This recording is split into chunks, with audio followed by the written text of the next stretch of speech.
Hello అండి, good evening all. మనకు already నాడీ నియంత్రణ గురించి 3 పార్ట్స్ ఉన్నాయి వీడియోస్. చూడని వాళ్ళు ఉంటే వెళ్ళి చూడండి. ఇన్ కేస్ మీకు ఏమైనా డౌట్స్ ఉన్న టాపిక్స్ ఏమైనా ఉన్నా కానీ నాకు కామెంట్ సెక్షన్లో కామెంట్ చేయండి. మన వీడియో చూసే ప్రతి ఒక్కళ్ళు ప్లీజ్ సబ్స్క్రైబ్ చేసుకొని వీడియోస్ చూడండి. సబ్స్క్రైబ్ చేసుకోకుండా వీడియో చూసే వాళ్ళు 60% ఉన్నారు. ఓన్లీ 40% మాత్రమే మన వీడియోస్ సబ్స్క్రైబ్ చేసుకొని చూస్తున్నారు. ఓకేనా? సరే, అదంతా పక్కన పెడితే లెసన్లోకి వస్తే, నాడీ నియంత్రణతో సంబంధం లేకుండా కొన్ని సమన్వయాలు జరుగుతాయి మన బాడీలో అని మనం ఆల్రెడీ నిన్న ప్రీవియస్ పార్ట్లో ఒక హింట్ ఇచ్చాను మీకు. అలాగా నాడీ నియంత్రణతో సంబంధం లేకుండా సమన్వయం జరిగే వాటి గురించి మనం ఇప్పుడు వివరంగా తెలుసుకుందాం. అదే ఏంటంటే మనకి ఇన్సులిన్ కథ.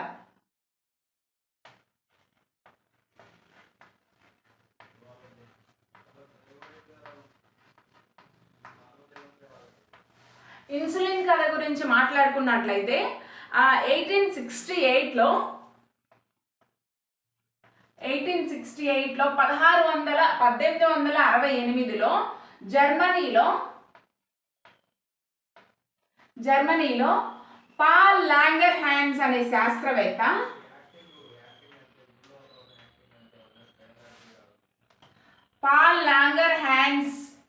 శాస్త్రవేత్త క్లోమ గ్రంథి మీద ప్రయోగం చేస్తున్నారు. ఓకేనా? క్లోమం మీద ప్రయోగం చేస్తున్నారు అనమాట. పాల్ లాంగర్ హ్యాండ్స్ అనే జర్మనీకి చెందిన ఒక వ్యాధి అధ్యయన నిపుణులు, అంటే ఆయన ఒక ప్యాథాలజిస్ట్ అనమాట. ఆ ప్యాథాలజిస్ట్ అయిన పాల్ లాంగర్ హ్యాండ్స్ అనే శాస్త్రవేత్త క్లోమ గ్రంథి మీద ప్రయోగం చేస్తున్నారు. ఎప్పుడు?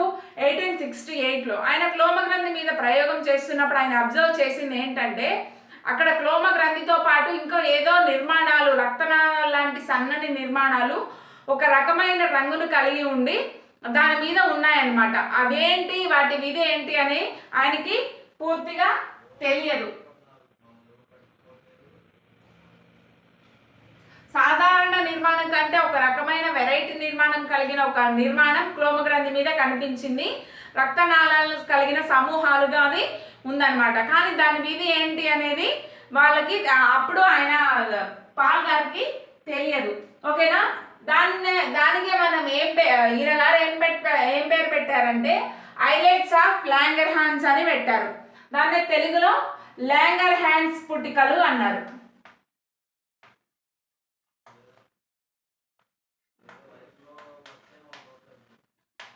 లాంగర్ హ్యాండ్స్ పుట్టికలు అని పేరు పెట్టారు. వీటిని ఇంగ్లీష్లో వచ్చేసి మనము ఐలెట్స్ ఆఫ్ లాంగర్ హ్యాండ్స్ అని పిలుస్తాం. ఐలెట్స్ ఆఫ్ లాంగర్ హ్యాండ్స్ అనే పేరుతో పిలుస్తాం. వీటిని అయితే ఈ నిర్మాణాలను అయితే కనుగొన్నారు, కానీ వాటి యొక్క విధి ఏంటి అనేది తెలియదు అనమాట అప్పటికి. ఓకేనా? ఆ తర్వాత ఏం జరిగిందంటే, అసలు దీని మీద ప్రయోగాలు చేయాలి, ఇది ఏంటి అని పూర్తిగా తెలుసుకోవాలని కొంతమంది శాస్త్రవేత్తలు వీటి మీద ప్రయోగం చేయడం స్టార్ట్ చేశాక ఏమైందంటే, ఆ భాగం ఏదైతే క్లోమం మీద ఈ భాగం మనకి ఐలెట్స్ ఆఫ్ లాంగర్ హ్యాండ్స్ అనే భాగం కనిపిస్తుందో దాన్ని కట్ చేశారనమాట. ఓకేనా? క్లోమ గ్రంథి నుంచి ఆ భాగాన్ని వేరుపరిచారు. ఓకేనా? క్లోమం నుంచి వేరుపరిచారనమాట. వేరు చేస్తే ఏమైందంటే, ఏ జీవిలో అయితే క్లోమ గ్రంథి నుంచి ఆ ఐలెట్స్ ఆఫ్ లాంగర్ హ్యాండ్స్ అనే పుట్టిక తీసేశారో ఆ జీవిలో డయాబెటీస్ అనే కండిషన్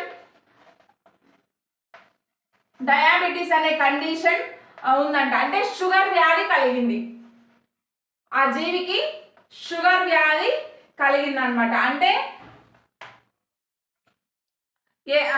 దానివల్ల ఏదో నష్టం అయితే జరుగుతుంది.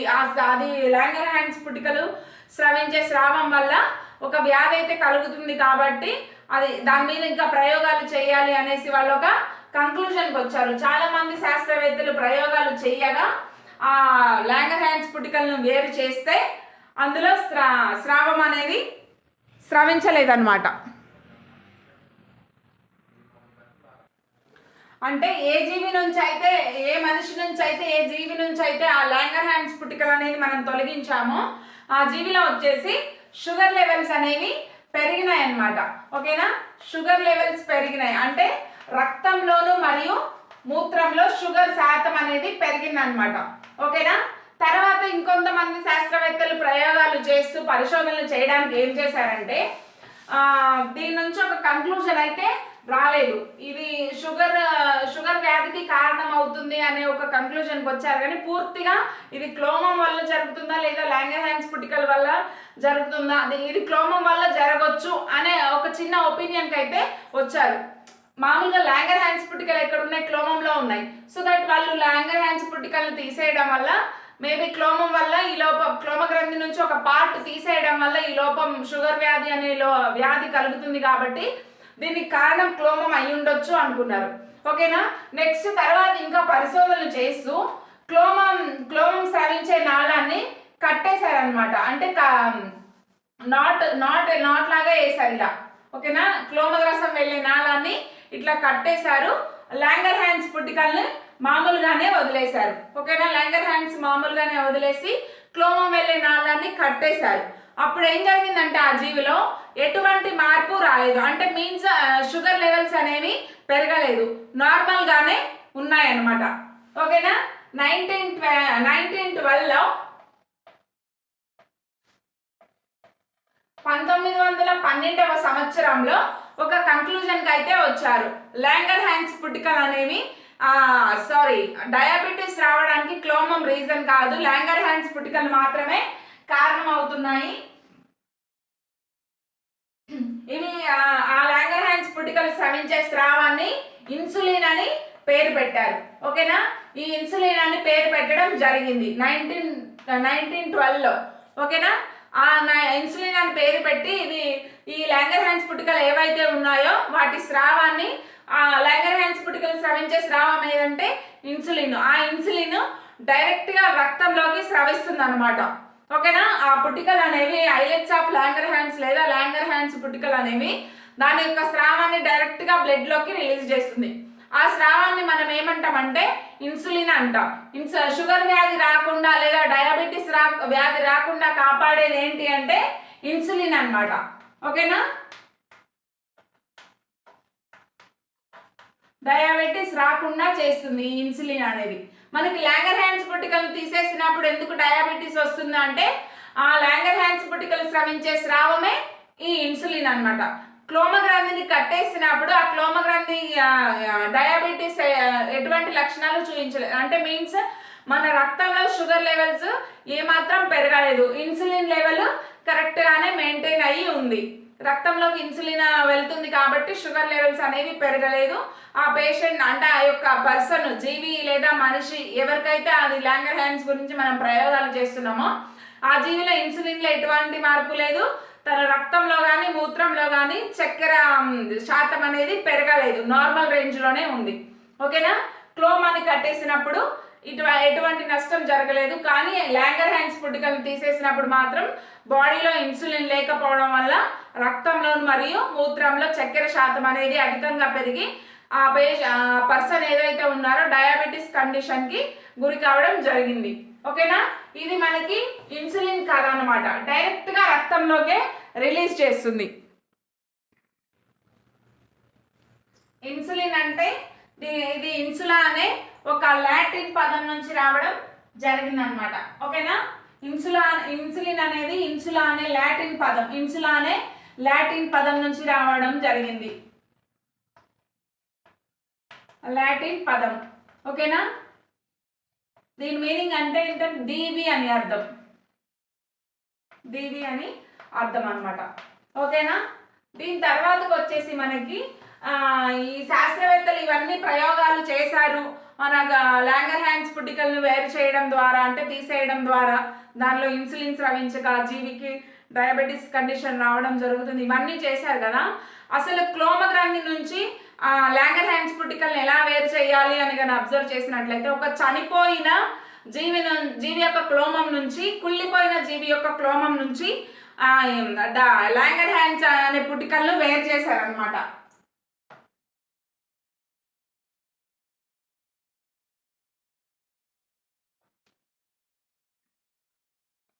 చనిపోయిన జీవి యొక్క కుళ్ళిపోయిన జీవి యొక్క క్లోమం నుంచి లాంగర్హాన్స్ పుటికల్ని వేరు చేశారు. ఎప్పుడు ఇన్సులిన్ 1912లో కనుగొన్నారు కదా.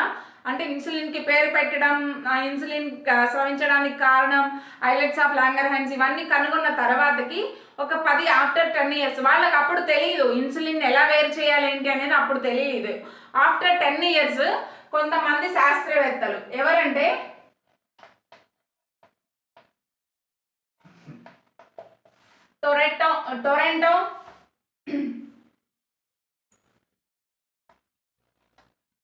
టొరంటో బాంట్ బెస్ట్ మెక్లాండ్ అనే శాస్త్రవేత్తలు అంటే ఇన్సులిన్ కనుగొని ఇన్సులిన్ కి పేరు పెట్టిన 10 సంవత్సరాల తర్వాత టొరంటో బాంట్ బెస్ట్ మెక్లాండ్ అనే శాస్త్రవేత్తలు ఒక చనిపోయిన జీవి యొక్క క్లోమం నుంచి ఐలెట్స్ ఆఫ్ లాంగర్హాన్స్ అనే దాన్ని పుట్టుకని వేరు చేసి ప్రయోగాలు చేయడం జరిగిందనమాట. ఐలెట్స్ ఆఫ్ లాంగర్హాన్స్ లో ఉన్న ఇన్సులిన్ ని వేరు చేసి దాన్ని పరిశీలించారు. ఓకేనా. ఇన్ కేస్ మనం ఒక జీవి నుంచి క్లోమగ్రంథిని తీసేసాం అనుకోండి, అందులో అప్పుడు ఐలెట్స్ ఆఫ్ లాంగర్హాన్స్ కూడా ఉండదు కదా. అంటే మీన్స్ మనకి క్లోమం మీదనే కదా ఐలెట్స్ ఆఫ్ లాంగర్హాన్స్ ఉండేది, క్లోమగ్రంథి మీద ఐలెట్స్ ఆఫ్ లాంగర్హాన్స్ అనేది ఉంటుంది. సో దట్ మన క్లోమన్ అంతా తీసేసి ఈ ఐలెట్స్ ఆఫ్ లాంగర్హాన్స్ కూడా ఉండదు కాబట్టి దానికి ఏం చేశారంటే ఇంట్రావీనస్ ఒక కుక్కలో ఈ క్లోమగ్రంథిని తీసేశారు. ఓకేనా. ఒక డాగ్ కి క్లోమగ్రంథిని అనేది మొత్తానికి తీసేశారు. తీసేసిన తర్వాత ఏం చేశారంటే ఇంట్రావీనస్ ఇంజెక్షన్ ద్వారా ఇన్సులిన్ ఇచ్చారనమాట. ఇంట్రావీనస్ ఇంజెక్షన్ ద్వారా ఇన్సులిన్ ఇవ్వడం జరిగింది. ఆ ఇన్సులిన్ ఇంట్రావీనస్ ఇంజెక్షన్ ద్వారా ఇన్సులిన్ ఇచ్చిన తర్వాత ఆ కుక్కలో ఎటువంటి డయాబెటిక్ కండిషన్ అనేది కనిపించలేదు. ఎందుకంటే మనం ఆల్రెడీ ఇంజెక్ట్ చేసాం, ఇన్సులిన్ అనే దాన్ని బాడీలోకి ఇచ్చాము. సో దట్ అందువల్ల డయాబెటిక్ కండిషన్ లేదనమాట. ఇప్పుడు ఆల్రెడీ మనం చూస్తూనే ఉన్నాం, షుగర్ పేషెంట్స్ ఎవరైతే ఎక్కువ అంటే కొంచెం తక్కువ ఉన్న వాళ్ళు టాబ్లెట్స్ తీసుకుంటారు, మరి ఎక్కువ కండిషన్లో షుగర్ ఉన్న వాళ్ళు ఇంట్రావీనస్ ఇంజెక్షన్ ద్వారా ఇన్సులిన్ అనేది బొడ్డు చుట్టూ కానీ లేదంటే వీన్స్ ద్వారా కానీ ఇంజెక్షన్స్ తీసుకోవడం జరుగుతుంది. ఓకేనా. ఇది మనకి ఇన్సులిన్ కథ అన్నమాట. డస్టర్ ఇన్సులిన్ అనేది ఒక రసాయన పదార్థం. ఇంకా ఇన్సులిన్ గురించి కాకుండా ఇతర సమన్వయాల గురించి మాట్లాడుకుందాం.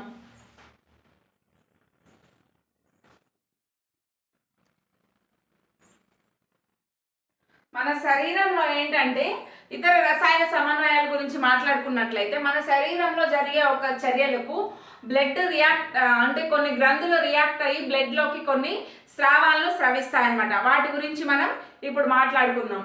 1905లో స్టార్లింగ్ అనే శాస్త్రవేత్త 1905లో స్టార్లింగ్ అనే శాస్త్రవేత్త ఏం చేశారంటే వీటికి హార్మోన్స్ అని పేరు పెట్టారు. ఈ స్రవించే వాటికి హార్మోన్స్ అని పేరు పెట్టారు. ఇప్పుడు మనం హార్మోన్స్ గురించి మాట్లాడుకుందాం. ఓకేనా. హార్మోన్స్ అంటే నెట్టడం అని అర్థం, ముందుకు నెట్టడం అని అర్థం అన్నమాట. ఓకేనా. హార్మోన్స్ అంటే ఏంటంటే హార్మోన్స్ అనేవి వినాళ గ్రంథులు. ఓకేనా. ఈ హార్మోన్స్ అనేవి వినాళ గ్రంథులు అంటే మీనింగ్ ఏంటి అంటే ఇవి ప్రవహించడానికి సపరేట్గా నాళాలు అనేవి ఉండవు. ఫర్ ఎగ్జాంపుల్ మనకి క్లోమం కానీ కాలేయం కానీ అవి స్రవించిన స్రావాలు ప్రవహించడానికి ఒక నాళాలు ఉంటాయి. కానీ ఈ హార్మోన్స్ స్రవించే స్రావాలు ప్రవహించడానికి ప్రత్యేకమైన నాళాలు అనేవి ఏముండవు. వీటి స్రావాలను వచ్చేసి డైరెక్ట్గా బ్లడ్లోకే రిలీజ్ చేస్తాయి అన్నమాట. ఓకేనా. డైరెక్ట్గా బ్లడ్లోకే రిలీజ్ చేస్తాయి. వీటిని హార్మోన్స్ అంటాం. వినాళ గ్రంథులు స్రవించే వాటిని హార్మోన్స్ అంటాము. ఇవి డైరెక్ట్గా బ్లడ్లోకి రిలీజ్ అయిపోతాయి. ఓకేనా. ఈ విధంగా హార్మోన్స్ యొక్క ఇంట్రడక్షన్ అనమాట. ఇవేంటంటే నాడీ నియంత్రణలో అంతగా ఉండవు. ఓకేనా.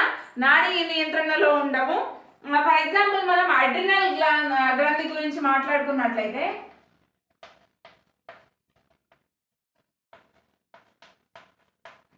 అడ్రినల్ గ్రంథి గురించి మాట్లాడుకుందాం. ఇప్పుడు ఏదైనా నువ్వు భయంకరమైనది ఏదైనా చూసావు, ఆ టైంలో నువ్వు ఎలా ఫీల్ అవుతావు అంటే కళ్ళు రెప్పలన్నీ పెద్దగా అయిపోతాయి, గూస్ బంప్స్ వచ్చేస్తాయి, స్వెట్ పడుతుంది, ఫస్ట్ అక్కడి నుంచి పారిపోవాలనే భయం వేస్తుంది. నువ్వు మళ్ళీ వేరే ప్లేస్కి సేఫ్ ప్లేస్కి చేరుకున్న తర్వాతనే నీ కండిషన్ అంతా నార్మల్ స్టేజ్కి వస్తుంది. ఆయాసం వస్తుంది, రొప్పి వస్తుంది, ఉరికి ఉరికి ఉరికి వెళ్తావు. ఓకేనా. కొంతమందికి మల విసర్జన జరుగుతుంది, మూత్ర విసర్జన జరుగుతుంది, గూస్ బంప్స్ వస్తాయి, స్వెట్ వస్తుంది. ఇదంతా ఏంటంటే అడ్రినల్ గ్లాండ్ అప్పుడు స్రవించే హార్మోన్ వల్ల. ఓకేనా. ఈ హార్మోన్ స్రవించే స్రావాల వల్ల మనకి అదంతా కలుగుతుంది. దీన్నే మనం ఏమంటామంటే పోరాట ఫలాయన హార్మోన్ అంటాం.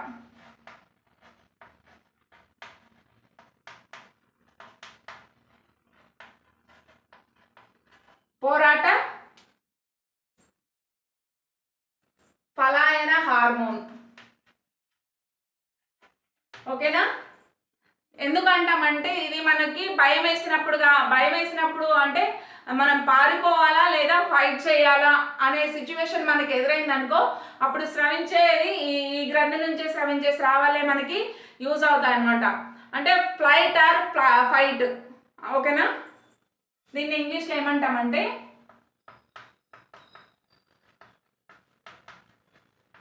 ఫ్లైట్ ఆర్ ఫైట్, అంటే పారిపో లేదా ఫైట్ చెయ్యి అనే హార్మోన్ అనమాట ఇది. ఓకేనా. పామును చూస్తావు, నువ్వు భయపడి వెళ్ళిపోతావు. ఏదైనా పెద్ద ఫైర్ యాక్సిడెంట్ లాంటివి కావచ్చు, ఇంకేదైనా పెద్ద సింహం, పులి లాంటి యానిమల్స్ కావచ్చు, నీకు అతిగా భయం కలిగించే ఏదైనా ఒక సిచ్యువేషన్ నువ్వు చూసినప్పుడు కళ్ళు పెద్దగా అయిపోవడం, గూస్ బంప్స్ వచ్చేయడం, చెమట పట్టేయడం, అంటే నీ బాడీ నీ కండిషన్లో ఉండకుండా కొన్ని జరుగుతూ ఉంటాయి. ఓకేనా. మళ్ళీ ఇంకేంటంటే అక్కడి నుంచి మల విసర్జన జరగవచ్చు, కొంతమందికి మూత్ర విసర్జన జరగవచ్చు, మోషన్స్ లాంటివి సడన్గా ఏదైనా షాకింగ్ న్యూస్ చూసినప్పుడు కానీ విన్నప్పుడు కానీ, లేదంటే ఏదైనా భయంకరమైన సిచ్యువేషన్ విన్నప్పుడు కానీ, ఆరల్స్ చూసినప్పుడు, ఒక పెద్ద పాముని కానీ ఏదైనా ఒక సింహాన్ని కానీ చూసినప్పుడు ఇలాంటివన్నీ జరుగుతూ ఉంటాయి మనకి. ఇవన్నీ ఏంటంటే నువ్వు నాడీ వ్యవస్థ తీసుకెళ్ళి చాలక నాడులు, జ్ఞాన నాడులు ఇవన్నీ ఇందులో రియాక్ట్ అయ్యి ఫస్ట్ మెదడుకి సమాచారాన్ని ఇచ్చి దాని ద్వారా వచ్చి మళ్ళీ చాలక నాడులు చెప్పి నువ్వు రియాక్ట్ అవ్వు, పారిపో, వెళ్ళు, స్వెట్ గ్లాండ్స్కి స్వెట్ స్రవించు అని చెప్పి ఐలిడ్స్కి పెద్దగా చేసుకొని అని ఇన్ఫర్మేషన్ ఇవ్వడం, ఇవన్నీ ఏం జరగవు. బికాస్ ఇది అడ్రినల్ గ్లాండ్ సమక్షంలో జరుగుతుంది. నాడీ వ్యవస్థకి దీనితో సంబంధం లేదనమాట. ఓకేనా. ఇది కొన్ని మనకి ఇతర ఇవన్నీ రసాయన సమన్వయాలు. అడ్రినల్ గ్లాండ్ ఆ గ్లాండ్ స్రవించే సీక్రెషన్స్ వల్ల లేదా ఆ గ్లాండ్ స్రవించే హార్మోన్ వల్ల మనకి ఇవన్నీ ఎదురవుతున్నాయి అన్నమాట. ఓకేనా. ఇలా మనకి నాడీ వ్యవస్థతో సంబంధం లేని కొన్ని రసాయన సంఘటనలు, ఇవన్నీ రసాయన సమన్వయాలని కూడా అంటాం. అడ్రినల్ గ్లాండ్ గురించి చూసాం కదా.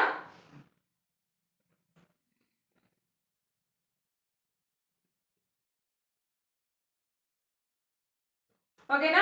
ఈ అడ్రినల్ గ్లాండ్ అనేది మనకి వినాల గ్రంథి కిందకు వస్తుంది. వినాల గ్రంథి అంటే అవి స్రవించడానికి నాళాలు ఉండవు. అవి స్రవించిన స్రావాలను బాడీలోకి తీసుకెళ్ళడానికి ఎటువంటి నాళాలు ఉండవు. మన డైరెక్ట్గా రక్తంలోకే ఈ స్రావాలు అనేది స్రవిస్తుంది అనమాట. ఓకేనా. నెక్స్ట్ ఇట్లాంటివి ఇంకా కొన్ని హార్మోన్స్ గురించి మనం మాట్లాడుకుందాం. ఓకేనా.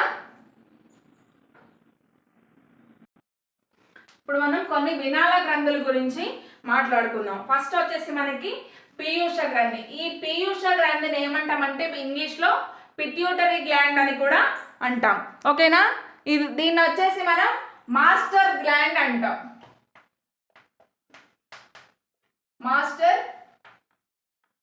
మాస్టర్ గ్లాండ్ అని కూడా అంటాం, లేదా గ్రంథులకే రారాజు అని అంటాం, లేదంటే అతి ప్రధాన గ్రంథి అని కూడా అంటాం. ఎందుకంటే ఈ పిట్యూటరీ గ్లాండ్ వచ్చేసి మనకి అధికంగా హార్మోన్స్ని స్రవిస్తుంది. మీన్స్ వినాల గ్రంథుల్లో అధికంగా హార్మోన్స్ స్రవించేది ఏంటి అంటే పిట్యూటరీ గ్లాండ్ అనమాట. ఓకేనా. ఈ పిట్యూటరీ గ్రంథి స్రవించే హార్మోన్స్ ఏంటో చూద్దాం. ఇది ఉండే ప్లేస్ వచ్చేసి మెదడు యొక్క అడుగు భాగాన ఉంటుంది. ఓకేనా. మెదడు యొక్క అడుగు భాగాన పిట్యూటరీ గ్లాండ్ అనేది ఉంటుంది. నేను ఆల్రెడీ నిన్న డయాగ్రామ్ వేసినప్పుడు చూసే ఉంటారు మీరు. ఓకేనా. ఇలా ఉంది కదా, ఇదంతా మెదడు గైరీ సెల్స్, మెదడును ఆవరించున్న మెనింజెస్ పొరలు. మెదడు అనేది కపాలంలో ఉంది. ఇది వచ్చేసి వెన్నెముక. ఇగో ఈ ప్లేస్ లో పిట్యూటరీ గ్లాండ్ ఉంటుందని చెప్పాను కదా, ఈ ప్లేస్ లో వచ్చేసి మనకి పిట్యూటరీ గ్లాండ్ అనేది ఉంటుంది. పిట్యూటరీ గ్లాండ్ లేదా పీయూష గ్రంథి. ఈ గ్రంథి అనేది అతి ప్రధాన గ్రంథి అని కూడా అంటాం. ఇప్పుడు ఈ గ్రంథి స్రవించే స్రావాలను ఒక్కొక్కటిగా చూద్దాం. మీన్స్ హార్మోన్స్ ని. సొమాటోట్రోపిన్. ఈ సొమాటోట్రోపిన్ అనేది పెరుగుదలకి సంబంధించిన హార్మోన్ అన్నమాట. ఓకేనా. థైరోట్రోపిన్ అనేది థైరాయిడ్ మెడ భాగంలో ఉండే థైరాయిడ్ గ్రంథి మీద ప్రభావం చూపిస్తుంది. గొనాడోట్రోపిన్స్ వచ్చేసి మనకి, గొనాడ్స్ అంటే తెలుసు కదా, స్త్రీలలో వచ్చేసి ఈస్ట్రోజన్, పురుషుల్లో వచ్చేసి ప్రొజెస్టరాన్ స్రవించే విధంగా ఇది సహాయపడుతుంది. మరియు కార్పస్ లూటియం గురించి సహాయపడుతుంది.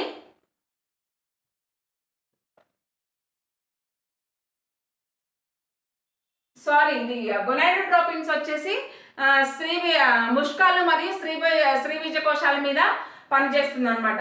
సారీ ఫర్ ద ఇంకా అంటే బై మిస్టేక్లో కన్ఫ్యూజన్లో ఇన్ని ఉన్నాయి కదా, ఒక్కొక్కటి అలా మిస్టేక్ వస్తుంది. ఏసీటీహెచ్ అంటే అడ్రినోకార్టికోట్రోపిక్ హార్మోన్స్ అనమాట. ఇవి అడ్రినల్ హార్మోన్ని రిలీజ్ చేస్తాయి, అడ్రినోకార్టికాయిడ్స్ని రిలీజ్ చేస్తాయి. ఓకేనా. ల్యూటినైజింగ్ హార్మోన్ వచ్చేసి మనకి స్త్రీలలో ప్రొజెస్టరాన్ని, పురుషుల్లో టెస్టోస్టిరాన్ని రిలీజ్ చేస్తాయి. ఆ హార్మోన్స్ తెలుసు కదా, స్త్రీ హార్మోన్లు ఏంటి, పురుష హార్మోన్స్ ఏంటి అనేవి. వీటిని రిలీజ్ చేస్తాయి, కార్పస్ లూటియంని ఏర్పరుస్తాయి అన్నమాట. ఏంటంటే luteinising hormone. Follicle stimulating hormones వచ్చేసి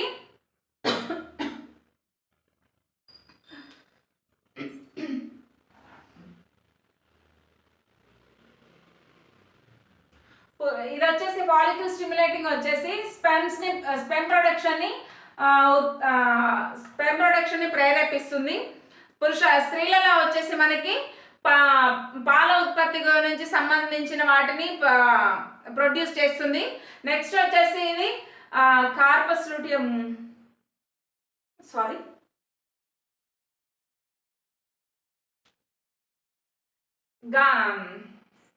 గ్రాఫియన్ ఫాలిక్యూల్స్ ని ఏర్పరుస్తుంది, గ్రాఫియన్ ఫాలిక్యూల్ ని. ఓకేనా. ల్యూటినైజింగ్ హార్మోన్ వచ్చేసి మనకి కార్పస్ లూటియం అయితే, ఫాలికల్ స్టిమ్యులేటింగ్ హార్మోన్ వచ్చేసి గ్రాఫియన్ ఫాలిక్యూల్ ని ఏర్పరుస్తుంది. పాల ఉత్పత్తి చేయడానికి, ప్రొలాక్టిన్ ఉత్పత్తిలో కూడా ఇది సహాయపడుతుంది. మరియు స్పెమ్ ప్రొడక్షన్స్ కూడా ఉపయోగపడుతుంది అనమాట. ఓకేనా. తర్వాత వచ్చేసి మనకి వాసోప్రెసిన్ అనేది మనకి మూత్రం ఏర్పడడంలో నీటిని పునఃశోషణ చేసుకోవడానికి ఉపయోగపడుతుంది. వాసోప్రెసిన్ వచ్చేసి వాటర్ రీఅబ్జార్ప్షన్ కోసం, వాటర్ రీఅబ్జార్ప్షన్ కి మనకి వాసోప్రెసిన్ అనేది ఉపయోగపడుతుంది. ఓకేనా. సొమాటోట్రోపిన్ వచ్చేసి పెరుగుదల హార్మోన్ లేదా గ్రోత్ హార్మోన్ అంటారు. థైరోట్రోపిన్ వచ్చేసి మెడ దగ్గర ఉంటుంది, ఇది థైరాయిడ్ గ్రంథి మీద ప్రభావం చూపుతుంది. గొనాడోట్రోపిన్స్ వచ్చేసి ముష్కాలు మరియు స్త్రీ బీజ కోశాల మీద ప్రభావం చూపిస్తుంది. అడ్రినోకార్టికోట్రోపిక్ హార్మోన్ వచ్చేసి అడ్రినోకార్టికాయిడ్స్ అనే హార్మోన్స్ ని రిలీజ్ చేస్తుంది. ల్యూటినైజింగ్ హార్మోన్ వచ్చేసి మనకి స్త్రీలలో అయితే ఈస్ట్రోజన్, పురుషుల్లో టెస్టోస్టిరాన్ రిలీజ్ చేసి కార్పస్ లూటియం ఏర్పడడానికి సహాయపడుతుంది. Follicle stimulating hormone FSH hormone వచ్చేసి స్పెమ్ ప్రొడక్షన్ లో ఉపయోగపడుతుంది, పాలను ఉత్పత్తి చేయడానికి కూడా ఇది ఉపయోగపడుతుంది. నెక్స్ట్ వచ్చేసి మనకి గొనాడోట్రోపిన్స్ కాదు, గ్రాఫియన్ ఫాలిక్యూల్ ఏర్పడడానికి కూడా ఈ ఎఫ్ఎస్హెచ్ అనేది సహాయపడుతుంది. నెక్స్ట్ వచ్చేసి వాసోప్రెసిన్. ఈ వాసోప్రెసిన్ అనేది మూత్రం ఏర్పడేటప్పుడు వాటర్ వాటర్ని ఎక్కువ అంటే మూత్రం నుంచి వాటర్ రీఅబ్జార్ప్షన్ చేసుకోవడానికి ఇది సహాయపడుతుంది అనమాట. ఓకేనా. ఇది పీయూష గ్రంథి స్రవించే హార్మోన్స్ గురించి. మీకు ఇప్పుడు థైరాయిడ్ గ్రంథి గురించి చూద్దాం. ఇది గొంతు భాగంలో ఉంటుంది. థైరాయిడ్ గ్రంథి స్రవించే హార్మోన్ వచ్చేసి థైరాక్సిన్ అనమాట. ఈ థైరాక్సిన్ వల్ల అంటే అది చూపే ప్రభావం ఏంటంటే సాధారణ పెరుగుదల మరియు జీవక్రియ రేటు, మెటబాలిక్ యాక్టివిటీస్ అనమాట. ఓకేనా.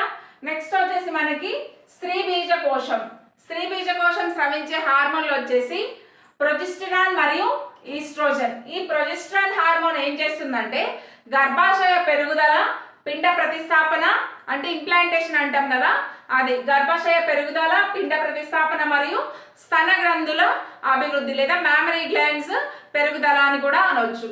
నెక్స్ట్ వచ్చేసి స్త్రీ బీజకోశం రిలీజ్ చేసే మరొక హార్మోన్ ఏంటంటే ఈస్ట్రోజన్ అనమాట. ఈస్ట్రోజన్ ఏం చేస్తుందంటే కటి వలయాన్ని పెంచుతుంది. అంటే డెలివరీకి అంటే ప్రెగ్నెన్సీ కన్ఫర్మ్ అయిన తర్వాత బేబీ పెరుగుదలకు అనుగుణంగా యూట్రస్ పెరుగుతుంది, దానికి తగ్గట్టుగా కటి వలయం కూడా పెరుగుతుంది. ఎందుకు అంటే నార్మల్ డెలివరీ అవ్వడానికి ఈజీగా ఉండేదానికి ఆ కటి వలయం అనేది కొద్దిగా పెరుగుతుంది అనమాట. ఆ కటి వలయం పెరుగుదలకి ఉపయోగపడే హార్మోన్ ఏంటంటే ఈస్ట్రోజన్. ఈస్ట్రోజన్ కటి వలయాన్ని పెరుగుతుంది. దాన్ని మనం కటి వలయాన్ని ఇంగ్లీష్లో ఏమంటే పెల్విక్ రీజియన్ అని కూడా అంటాం. ఓకేనా. ఇక్కడ గర్భాశయం కింద కొద్ది భాగం ఇక్కడ ఎముకలు ఉంటాయి కదా, ఆ ఎముకలు రెండు సైడ్లు కొంచెం ఎక్స్పాండ్ అయ్యి పెరుగుతాయి అనమాట. అంటే నార్మల్ డెలివరీ అయ్యేదానికి ఈజీగా చేయడానికి కటి వలయం, గర్భాశయంలో బేబీ ఫ్రీగా మూవ్ అవ్వడానికి ఇంకా వాటన్నిటికీ ఉపయోగపడేలా కటి వలయం అనేది పెరుగుతుంది అనమాట. ఓకేనా. నెక్స్ట్ వచ్చేసి మనకి ముష్కాలు. స్త్రీ బీజకోశం అయిపోయింది కదా, ఇప్పుడు ముష్కాల గురించి మాట్లాడుకుందాం. ముష్కాలు వచ్చేసి ముష్క గోణుల్లో ఉంటాయి. ఓకేనా. ఇవి ఎక్కడ ఉంటాయంటే ముష్క గోణుల్లో ఉంటాయి.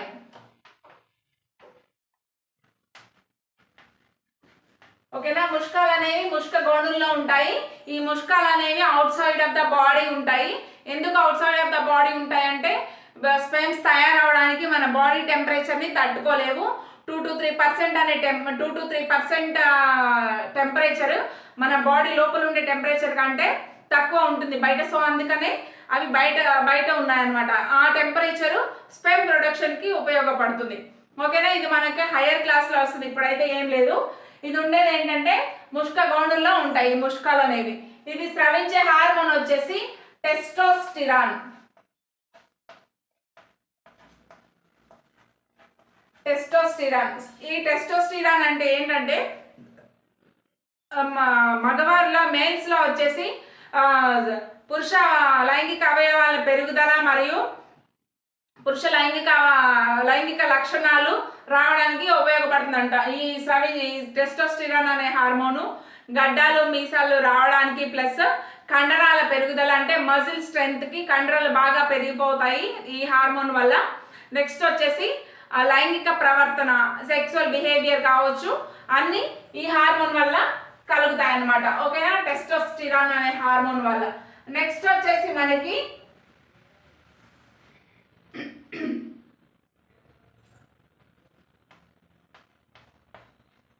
అడ్రినల్ గ్రంథి. ఓకేనా. ఈ అడ్రినల్ గ్రంథి ఎక్కడ ఉంటుందంటే మూత్రపిండాల పైన ఉంటుంది.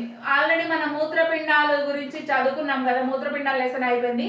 మూత్రపిండాల మీద ఈ విధంగా ఉన్న నిర్మాణం ఒకటి కనిపించింది కదా, ఇదే మనకి అడ్రినల్ గ్రంథి అనమాట. ఈ అడ్రినల్ గ్రంథి రిలీజ్ చేసే హార్మోన్ ఏంటంటే పోరాట పలాయన హార్మోన్ లేదా ఫైట్ ఆర్ ఫ్లైట్ హార్మోన్ అని దీన్ని చదువుకున్నాం. ఈ హార్మోన్ ఏంటంటే హృదయ స్పందన రేటును పెంచడానికి, హృదయ స్పందన రేటు తన ఆధీనంలో ఉంచుకుంటుంది.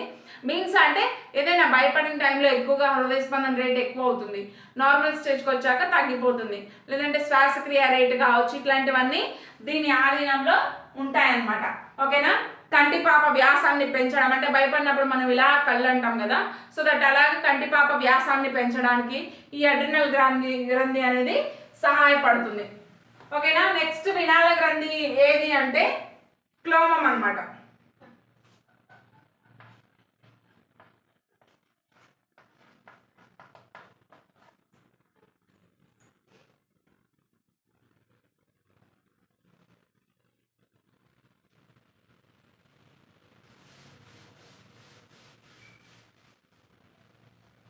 ల్యాంగర్ హ్యాండ్స్, క్లోమం మీద ఉన్న ల్యాంగర్ హ్యాండ్స్ పుట్టికలు అనేవి ఇన్సులిన్ని స్రవిస్తాయి. ఓకేనా. Insulin, glucagon. ఇదేంటంటే ఆంత్రమూలం దగ్గర ఉంటుంది. ఓకేనా. ఆంత్రమూలం దగ్గర ఈ క్లోమం అనేది ఉంటుంది. క్లోమం అనే గ్రంథి ఆంత్రమూలం దగ్గర ఉంటుంది. ఓకేనా. ఇది ఏం చేస్తుందంటే మనకి ఇప్పుడు ఇన్సులిన్ అనేది రక్తంలో చక్కెర శాతాన్ని తగ్గిస్తుంది.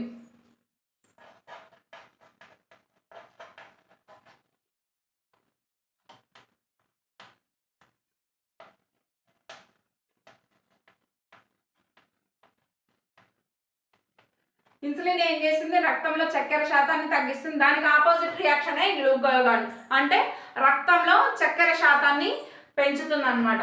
ఓకేనా. ఇవి మనకి క్లోమం కూడా అయిపోయింది. నెక్స్ట్ వచ్చేసి ఫీడ్బ్యాక్ మెకానిజం అని అంటాం. దీన్నే పునశ్చరణ యాంత్రికం అంటాం.